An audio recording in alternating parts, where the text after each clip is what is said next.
Thank you, Lord. Thank you, Lord. Hallelujah, hallelujah, hallelujah.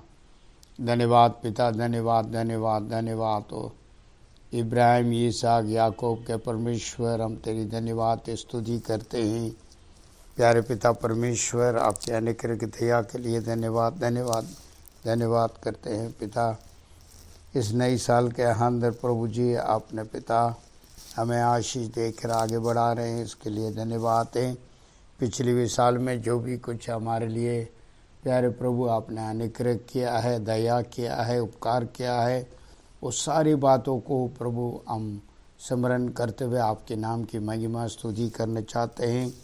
हमें सहायता अनुग्रह दे पिता, ताकि जो है प्रभु हम सब इस ऑडियो को द्वारा एक मन होकर तेरी नाम की महिमा स्तुति का भेंट चढ़ा सकें, धन्यवाद की भेंट चढ़ा सकें, तेरी आराधना कर सकें, तेरी वंदना कर सके। खुदावन हमें सहायता अनुग्रह दे। इन दिनों में प्रभु जी जो भी यहाँ पिता इस संसार में हो रहे उन तमाम चीज़ों से आपने हमें अपने पंग तले प्रभु आपने छुपा कर रखा और आपने बलवंत आतु से हमें संभाला है। उसके लिए हम तेरी धन्यवाद की भेंट चढ़ाने चाह रहे हैं। आज जितनी भी भाई बहन इस जो है आराधना में इस ऑडियो को द्वारा जुड़ रहे हैं, प्यारे पिता सबको आप आशीष दे, सबको उठा के संभाल कर हमको एक मन दे। हम सब मिल के प्रभु जी कलीसिया मिल के आपके नाम की महिमा स्तुति कर सके। प्यारे पिता आरंभ से लेके अंत तक आपकी प्रभु जी उपस्थिति रहने के लिए हम प्रार्थना करते हैं। तेरी पवित्र आत्मा का अगुवाई को दे। हमारा गाना बजाना प्रार्थना संदेश, हाँ प्रभु जी वह पिता परमेश्वर, ये सारी चीज़ें आपके नाम की महिमा को लेकर आने पाएँ। आपने मेरी प्रार्थना सुन रहे हैं, हम धन्यवाद करते हैं प्रभु जी। आपने मेरी प्रार्थना सुनकर उत्तर दिया, उसके लिए भी धन्यवाद। यीशु के नाम से मांग लेते हैं, आमीन। Thank you lord, hallelujah hallelujah hallelujah. यहोवा नाम है तेरा सबसे ऊंचा रे, सबसे तू महिमा पाए। यहोवा नाम है तेरा, मूसा का प्रार्थना सुनी,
हालेलुया। धन्यवाद धन्यवाद धन्यवाद धन्यवाद करता हूँ परमेश्वर, आज के दिन के लिए धन्यवाद करता हूँ परमेश्वर। परमेश्वर आपने हमें बुद्धि और ज्ञान से भरा है परमेश्वर, धन्यवाद करता हूँ परमेश्वर। आपने हमें बचाए रखा है, उसका धन्यवाद करता हूँ परमेश्वर। हालेलुया। हमारी कलीसिया को एकजुट रखा है, उसका धन्यवाद करता हूँ परमेश्वर। धन्यवाद करता हूँ परमेश्वर। ऑडियो के माध्यम से परमेश्वर हम एकजुट हैं परमेश्वर, और हम आपके वचनों को सुन सकते हैं परमेश्वर और आगे बढ़ सकते हैं, उसका धन्यवाद करता हूँ परमेश्वर। हालेलुया। धन्यवाद करता हूँ परमेश्वर, हर एक चीज़ों की धन्यवाद करता हूँ परमेश्वर, क्योंकि आपने हमें इस समय बचाया और आगे भी हमें बचाएंगे, उसका धन्यवाद करता हूँ परमेश्वर। और मैं अपनी हर एक गलतियों की क्षमा मांगता हूँ परमेश्वर, मेरी गलतियों को क्षमा करे परमेश्वर। आप दयालु परमेश्वर है, क्षमा करने वाला परमेश्वर है परमेश्वर। हालेलुया। और प्रार्थना करता हूँ परमेश्वर, अपनी कलीसिया के लिए प्रार्थना करता हूँ परमेश्वर, अपनी क्वायर टीम के लिए प्रार्थना करता हूँ परमेश्वर, और अपने फादर जी के लिए प्रार्थना करता हूँ परमेश्वर। हालेलुया। जो भी परमेश्वर, जो भी वचन और जो गीत हो परमेश्वर, जो भी आगे सुनाए जाए परमेश्वर, हमें बुद्धि और ज्ञान दे परमेश्वर, हम उन्हें समझ सके और उनमें चल सके परमेश्वर। हालेलुया। अपनी क्वायर टीम को भी बुद्धि और ज्ञान दे परमेश्वर। हालेलुया। कि उनको आगे जो भी वो गीत गाएं परमेश्वर, ने बुद्धि और ज्ञान दे परमेश्वर, कि वो अच्छे से कर सके परमेश्वर। हालेलुया। अपने फादर जी को आपके हाथों में देता हूँ परमेश्वर, अपनी कलीसिया को आपके हाथों में देता हूँ परमेश्वर। हर एक जन को बुद्धि और ज्ञान दे परमेश्वर, उनके मनों में काम करे परमेश्वर। हालेलुया। और धन्यवाद करता हूँ परमेश्वर, धन्यवाद करता हूँ परमेश्वर कि आप हमारी प्रार्थना को सुनते हैं, उसे कबूल करते हैं। धन्यवाद करता हूँ परमेश्वर। छोटी सी विनती यीशु के नाम से मांगता हूँ, आमीन। Thank you Jesus, hallelujah. आइए हम सब मिल के क्वायर के साथ गीतों को गा के परमेश्वर के नाम की हम महिमा करेंगे। सब एक मन होकर क्वायर के साथ मिल के गीतों को गाएंगे। Hallelujah, praise the Lord, hallelujah. Thank you Jesus.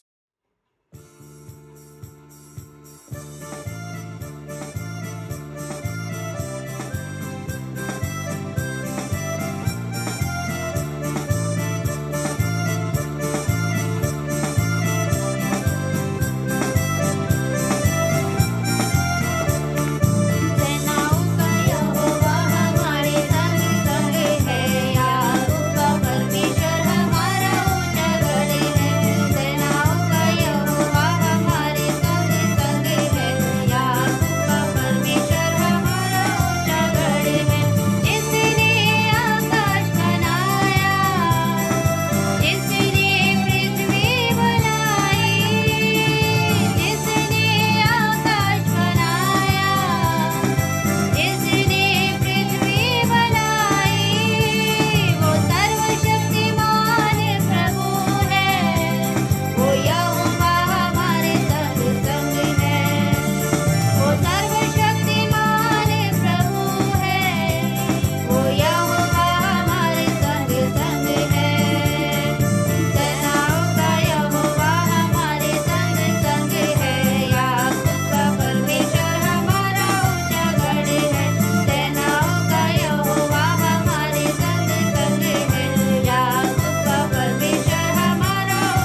हे यहोवा, मैं आपके चरणों में आता हूँ यीशु मसीह के नाम से।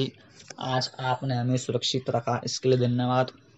आपने हमें नए साल में प्रवेश कराया, इसके लिए धन्यवाद। और आगे भी सुरक्षित रखेंगी। आपने हमें जो वायदे वचन दिए हैं उसके तहत आप हमारे जीवन में कार्य करवाएंगी। आज की आराधना को मैं आपके हाथों में सौंपता हूँ। गाना बजाना, स्तुति गान करना, अंगीकार करना और आज के वचन और आपके दास को मैं आपके हाथों में सौंपता हूँ। जो भी आज हमें वचन मिले उसके तहत हम चलने पाएँ, उसे ग्रहण करने पाएँ और आपके नाम की स्तुति करने पाएँ।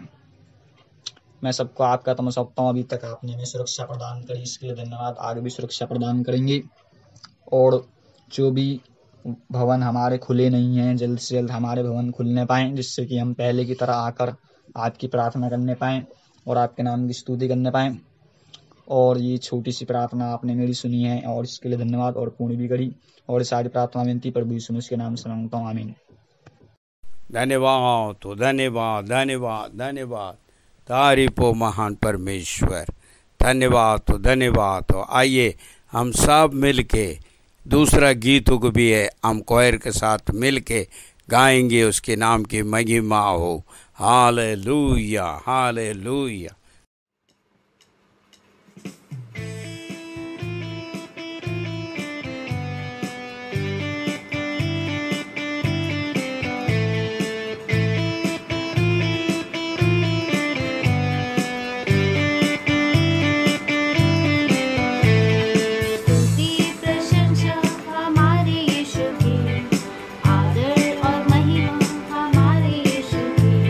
स्तुति प्रशंसा हमारे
मैं यीशु मसीह के शरीर का हूँ। शैतान का मेरे ऊपर कोई अधिकार नहीं है।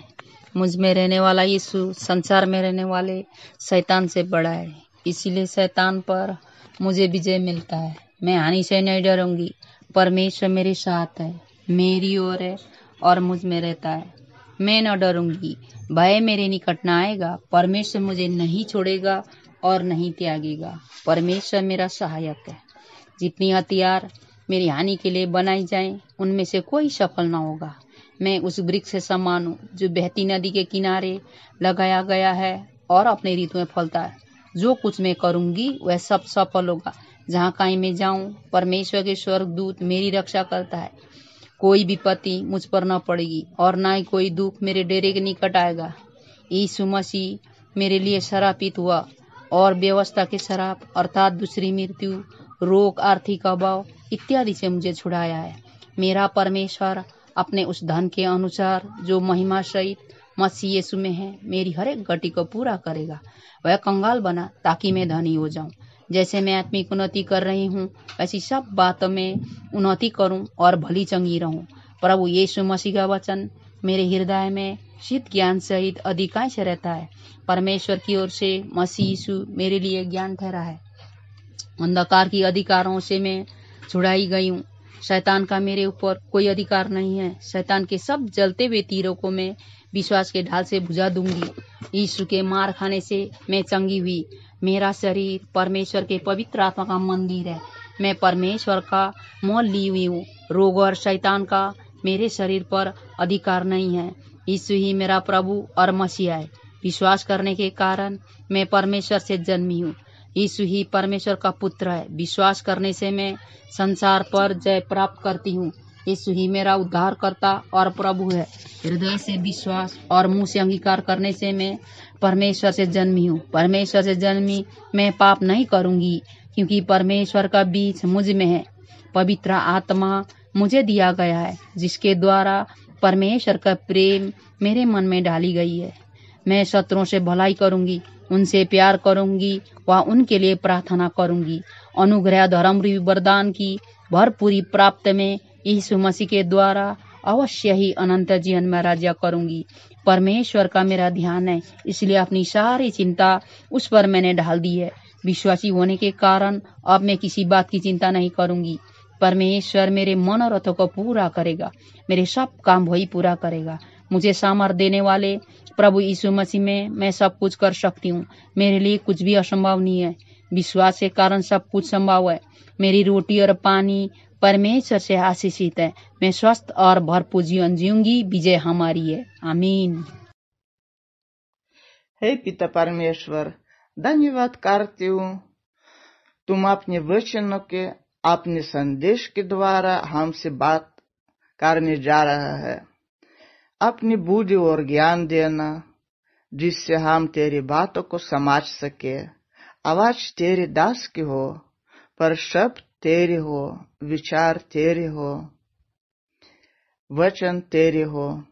सबको आशीष दे, यीशु के नाम में आमीन। परमेश्वर के नाम की महिमा हो। आइए अब हम परमेश्वर के संदेश में जाएंगे और देखेंगे कि आज परमेश्वर हमसे क्या बातें करता है, क्या बताना चाहता है। देखिए, आज के इस दौर में हर एक मनुष्य इतनी तेजी से बदल रहे संसार में कुछ इतना व्यस्त होता जा रहा है, जहां वो बहुत सी चीजों को नजरअंदाज कर रहा है। और यही परेशानी विश्वासियों के जीवन में भी धीरे धीरे प्रवेश कर रही है। और हम विश्वासियों का ध्यान पिता परमेश्वर और उसके पुत्र यीशु पर से फिसलकर अन्य बातों पर केंद्रित होता जा रहा है। परमेश्वर पर हमारा विश्वास भी अन्य बातों में उलझकर धुंधला सा होता जा रहा है। परंतु विश्वासियों को सावधान रहना चाहिए कि कहीं अन्य बातों की सोच और उलझनों में इतने खो न जाएं कि अपने परमेश्वर से, उसकी आशीषों से, उसकी दया से, उसकी करुणा से और उसके प्रेम से ही दूर हो जाएं। हमारे जीवन में चिंता, फिक्र, निराशा को खत्म करने का रहस्य परमेश्वर ने पवित्र बाइबल में हमें बताया है, परंतु हम उन रहस्यों को समझ नहीं पाते। उसकी गहराई तक जाने का समय या इच्छा की कमी हमारे जीवन में होती है। ये सारे रहस्य हमारे लिए दिए गए हैं और ये रहस्य परमेश्वर की योजना का एक हिस्सा है और वह योजना हमारे ही लिए परमेश्वर ने बनाई है। यीशु को धरती पर भेजने का यह एक महत्वपूर्ण कारण था कि परमेश्वर अपने पुत्र को शरीर में भेजा ताकि वो परमेश्वर की योजना और रहस्यों को बताए, समझाए, जो हमारी समझ से परे हैं या परे थीं। उसे यीशु को समझाने के लिए, बतलाने के लिए परमेश्वर ने अपने पुत्र को धरती पर भेजा था। हम सब मिलकर जीवन में आने वाली कुछ परिस्थितियों को और उनसे अपने आप को निकाल लेने के उन रास्तों का आज अध्ययन करेंगे। आज परमेश्वर बताएगा कि जीवन में कैसी कैसी परिस्थिति आ सकती है और उससे बचने का उपाय क्या है। और ये बातें परमेश्वर अपने वचनों के द्वारा समझाएगा। आज के समय में हमारे जीवन में चिंता और निराशा की स्थिति पैदा हो जाना एक आम सी बात बनती जा रही है। छोटी छोटी बातों पर हम निराश हो जाते हैं, हमारे अंदर चिंता हो जाती है और विश्वासी भी इस स्थिति से अछूते नहीं है। उनके जीवन में भी ये सारी चीजें उत्पन्न हो जाती है। परमेश्वर के विश्वासी होने के बाद भी हम अक्सर चिंताओं से अपने आप को घिरा पाते हैं और फिर निराश हो जाते हैं। परंतु हमारा परमेश्वर कहता है कि इन चीजों से जीवन में घबराना नहीं, और जब भी तुम्हारे जीवन में ऐसी स्थिति पैदा हो तो मेरे वचनों को याद रखना जो सत्य वचन है। और ऐसा ही एक वचन देखेंगे, जब हमें चिंता की स्थिति घेर ले तो क्या करना चाहिए। पहला पतरस 5वां अध्याय 7वां वचन, 1 पीटर चैप्टर 5 वर्स 7, तुम अपनी सारी चिंताएं उस पर छोड़ दो क्योंकि वह तुम्हारे लिए चिंतित है। वचन क्या कहता है? चिंता और निराशा की स्थिति में यह वचन आपको असीम ताकत देता है, क्योंकि यह जीवित परमेश्वर का कभी न मिटने वाला वचन है। यदि हमने इस वचन के रहस्य को समझ लिया तो परमेश्वर का यह वचन हमें तुरंत शांति और आशावान बना देगा। पर जरूरत है वचनों पर विश्वास करने का, क्योंकि परमेश्वर कहता है आप अपनी चिंता छोड़ दो क्योंकि मैं तुम्हारे लिए स्वयं चिंतित हूं। चिंता मेरे ऊपर छोड़ दो, तुम आनंद पूर्वक रहो, मैं तुम्हारी चिंता दूर कर दूंगा। पर इसको समझना होगा। हम सिर्फ पढ़कर निकल जाते हैं, लेकिन ध्यान दें तो चिंता में भी आशा होती है, निराशा में भी आपको आशा मिलेगी, आप आशावान होंगे। कब? जब इन वचन को जानेंगे कि चिंता के समय परमेश्वर कहता है तुम अपनी सारी चिंताएं उस पर छोड़ दो, मतलब मुझ पर छोड़ दो, परमेश्वर पर छोड़ दो, क्योंकि वह तुम्हारे लिए चिंतित है, वह तुम्हारी चिंता करता है। इसी तरह जब आप दूसरी समस्या क्या होती है जीवन में, एक दूसरी समस्या को भी देखेंगे कि आज हमारी आत्मा की भूख कम और पेट की भूख ज्यादा बढ़ती जा रही है। आज लोगों में देखिएगा आत्मा की भूख की तरफ किसी का ध्यान नहीं, परंतु उनका सारा ध्यान पेट की भूख की तरफ जा रहा है। और इसलिए आज हम आत्मिक भोजन की खोज कम या तो ना के बराबर करते हैं और शारीरिक भोजन की चिंता में ज्यादा से ज्यादा लगे रहते हैं। कभी कभी तो भोजन से प्रेम इतना बढ़ जाता है कि यह भोजन भी हमें परमेश्वर से दूर कर देने का एक कारण बन जाता है।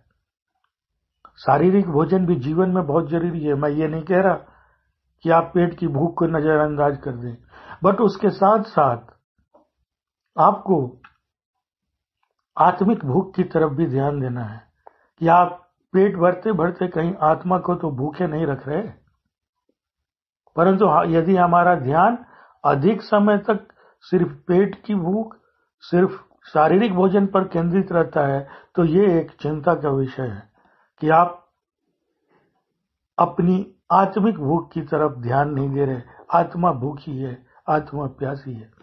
और जब जीवन में ऐसी स्थिति आ जाए, जीवन में ऐसी स्थिति का सामना करना पड़े, तो परमेश्वर का वचन क्या क्या क्या हमें बताता है। देखिए मत्ती 4:4, मनुष्य केवल रोटी से ही नहीं परंतु हरेक वचन से जो परमेश्वर के मुख से निकलता है जीवित रहेगा।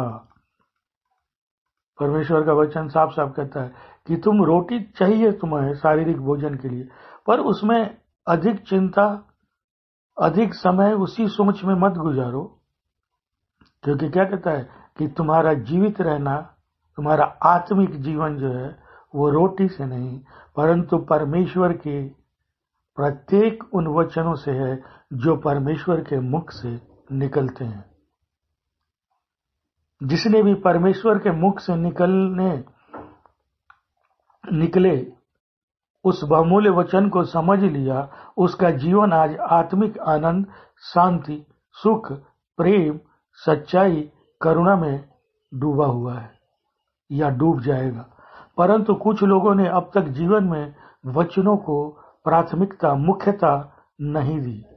देखिए परमेश्वर का एक और वचन पवित्र शास्त्र बाइबल में क्या कहता है, लूका 12:23, चैप्टर 12 वर्स 23, क्योंकि जीवन भोजन से और शरीर वस्त्र से अधिक महत्वपूर्ण है। कह रहे जो तुम्हारा आत्मिक जीवन है वो भोजन से अधिक महत्वपूर्ण है, शरीर कपड़े से अधिक महत्वपूर्ण है। इसलिए इन चीजों में नहीं, अपना ध्यान आत्मा की ओर लगाओ, आत्मिक जीवन की ओर, और अपने शरीर को स्वस्थ रखो। ये परमेश्वर दूसरी चीज को बताता है जब आप भोजन की चिंता में। पहले हमने देखा उसने कहा अपनी चिंता परमेश्वर पर डाल दो क्योंकि वो तुम्हारी चिंता करता है। यहाँ कह रहा है अपना समय ज्यादातर शारीरिक भोजन के पीछे मत करो, बल्कि आत्मा की वो भोजन की ओर भी ध्यान लगाओ। और कहता है कि वो क्या है, परमेश्वर के मुख से निकला हुआ प्रत्येक वचन आपके लिए आत्मा का भोजन है और आपके जीवन में ये होना चाहिए।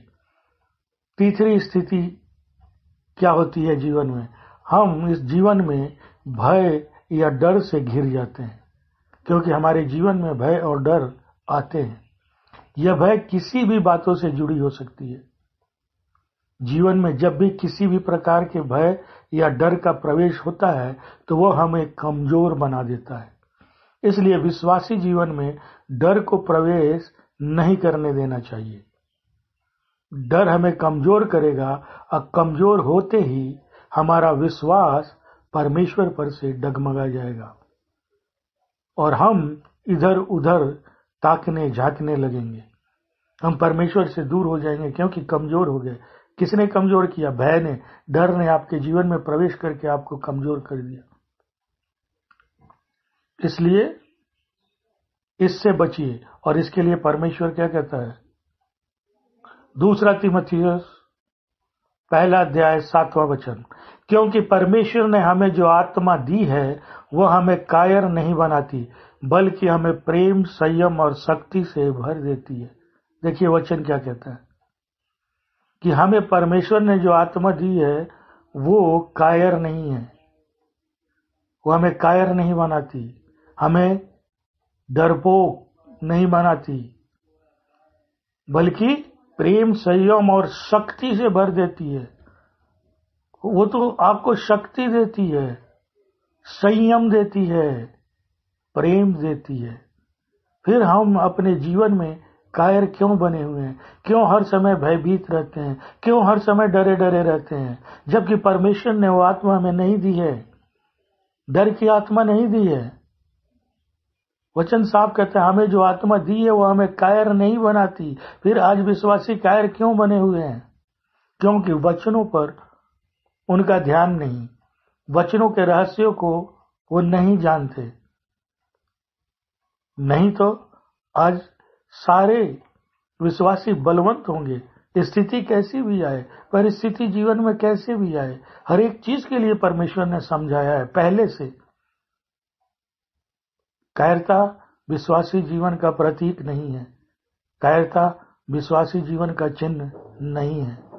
अगर आप डरे डरे से रहते हैं, आप विश्वास से भटक रहे हैं, क्योंकि जब परमेश्वर ने वो आत्मा ही नहीं दी जिसे आप अपना परमेश्वर मानते हैं और फिर भी डरे हैं, तो ये विश्वासी जीवन नहीं है। हमारे जीवन की चौथी परेशानी है, क्या है वो? थोड़ी सी मुश्किलों में तुरंत अपनी हार मान लेते हैं। जिंदगी के सामने, संसार के सामने सरेंडर कर देते हैं, आत्मसमर्पण कर देते हैं। भाई मैं तो हार गया, बहुत कोशिश की, थोड़ा सा मुश्किल क्षण आया, थोड़ी सी दिक्कत हुई, हमने अपने आप को सरेंडर कर दिया। नहीं, होता यह है कि जब हमारे जीवन में कुछ विपरीत परिस्थिति आ जाती है तो हम चिंता और निराशा में जो भर जाते हैं, और यह निराशा हमारे अंदर एक अनजान सा भय उत्पन्न कर देती है। फिर भय से कमजोरी आ जाती है और हमारा जीवन अपने आप को हारा हुआ मान लेता है। फिर यह विचार मन में आता है कि अब मैं कुछ भी नहीं कर सकता, अब मैं क्या करूं, सब कुछ कर लिया। परंतु हमारा परमेश्वर हमें वचनों के द्वारा समझाता है और हमसे क्या कहता है? फिलिपियों 4:13, जो मुझे शक्ति देता है उसके द्वारा मैं सभी परिस्थितियों का सामना कर सकता हूं। देखिए परमेश्वर का प्यारा सा वचन, हम हार मान लिए और वचन परमेश्वर का कहता है जो मुझे शक्ति देता है उसके द्वारा मैं सभी परिस्थितियों का सामना कर सकता हूं। कोई भी परिस्थिति मेरे सामने आ जाए, मैं उसका सामना कर सकता हूं, क्योंकि मुझे परमेश्वर ने शक्ति दी है और उस शक्ति के दम पर मैं हर एक परिस्थिति का मुकाबला कर सकता हूं। ये विश्वासी जीवन है। तुरंत हार मान लेना, चिंता करना, निराश हो जाना, ये विश्वासी जीवन नहीं है। परमेश्वर ने सीधा वचन दिया। यह सत्य है कि आज ऊपर लिखी हुई इस वचन को परिस्थितियों से जब विश्वासी गुजरते हैं तो इसे भूल जाते हैं, परंतु यह हमारे जीवन में वचन और वचनों के रहस्यों की अज्ञानता का कारण है। यदि हमें परमेश्वर और उसके वचनों का ज्ञान है और हमारा विश्वास इन दोनों पर है, तो हम जीवन की मुश्किलों में विचलित नहीं होंगे, हम स्थिर रहेंगे। जीवन में ऐसी विपरीत परिस्थितियों से हमारा आमना सामना तो होता होगा और होता रहेगा, पर हम हताश या निराश नहीं होंगे, क्योंकि हमें पता है कि हमारा जीवित और सर्वशक्तिमान परमेश्वर स्वर्ग में मेरी मदद के लिए बैठा है और शायद हमारे या इस संसार के लोगों के पास इन विपरीत परिस्थितियों को नियंत्रण करने की क्षमता और बल चाहे न हो, पर परमेश्वर का नियंत्रण पूरी सृष्टि पर है। हम भले उसको समझे, ये संसार के लोग उसको नियंत्रित न कर पाए विपरीत परिस्थिति को, परंतु परमेश्वर में वो ताकत है, वो सर्वशक्तिमान है, हर चीज उसके नियंत्रण में है। जब पूरी सृष्टि पे उसका नियंत्रण है तो छोटी मोटी विपरीत परिस्थिति में तो आप सोच सकते हैं कि परमेश्वर क्या से क्या कर सकता है। आपका भरोसा और विश्वास जो परमेश्वर पर है, उसके द्वारा आप हर एक विपरीत परिस्थिति का सामना बिना विचलित हुए पूरी सफलता के साथ कर सकते हैं। ऐसा प्रत्येक विश्वासी सोचे, परमेश्वर के वचन को पढ़े, उस पर विश्वास करें, परंतु साथ ही साथ हमें सावधान भी रहना होगा, क्योंकि परमेश्वर ये भी कहता है कि तुम सावधान रहो। किस चीज से?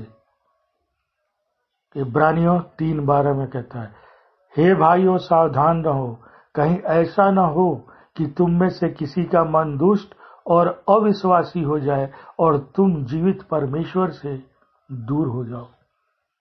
वो एक चेतावनी भी दे रहा है कि सावधान भी रहो, मुझ पर विश्वास रखो, क्योंकि विश्वासी जीवन में सावधानी भी जरूरी है।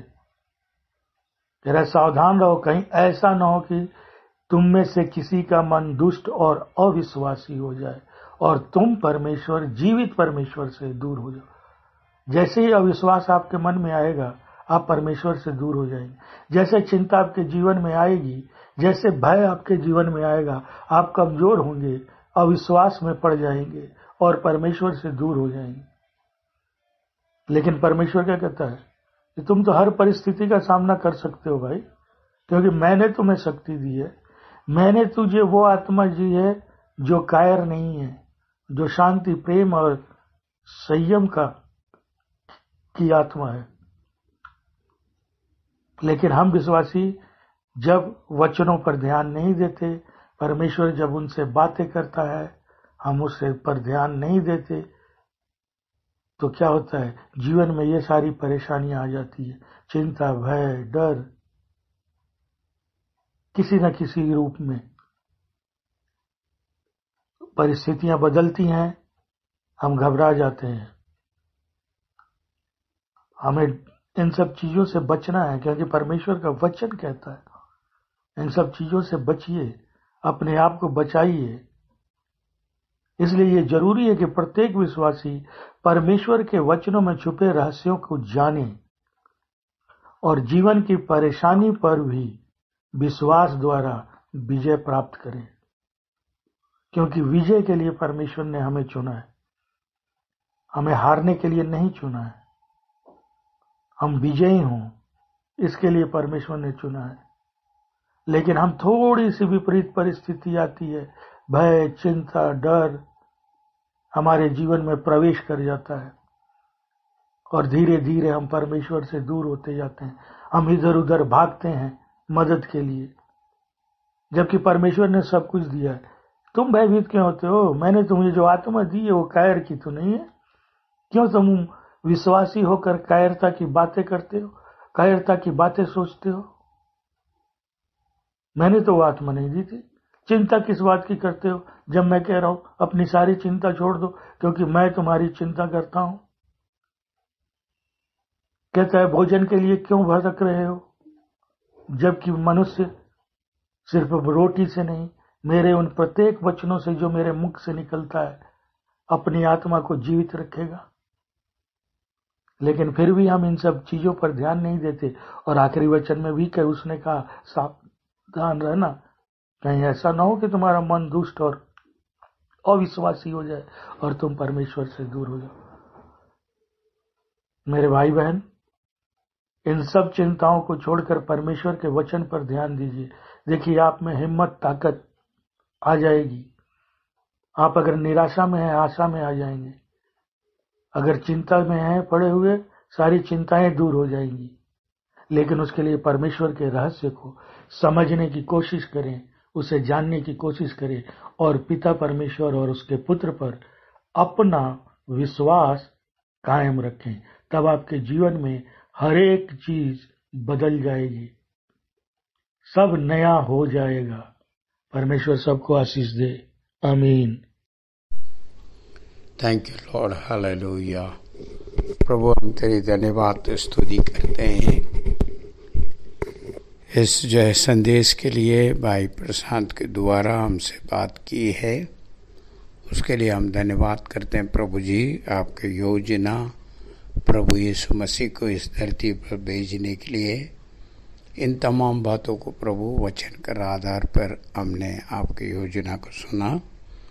और प्रभु पहले पत्रोस 5वां अध्याय 7वें वचन के अनुसार प्यारे पिता हमारे समस्त चिंता को आपको ऊपर जो है डालने के लिए कहा है। आप हमारे लिए चिंता करने वाला परमेश्वर है।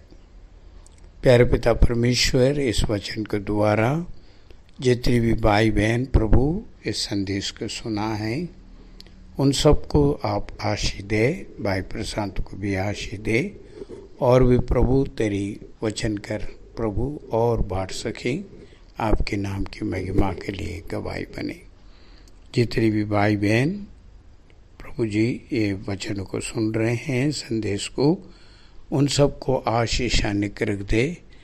ये समस्त चिंता से बाहर करके आप ही सहयोग करने के लिए तत्पर खड़ा है। यीशु के नाम से सब कुछ प्राप्त करने में सहायता आनिक रख दे। आपने प्रभु मेरी प्रार्थना सुना, उत्तर दिया, धन्यवाद। यीशु मसीह के नाम से मांग लेते हैं, आमीन। हमारा प्रभु यीशु मसीह का अनुग्रह, पिता का प्यार, पवित्र आत्मा का संगति हमारे साथ, हमारे हर एक विश्वासी जन पवित्र वाहन के साथ यीशु की दूसरी आगमन तक होते रहे, आमीन। परमेश्वर आपको बहुत बहुत आशीष दे। जय मसीह की।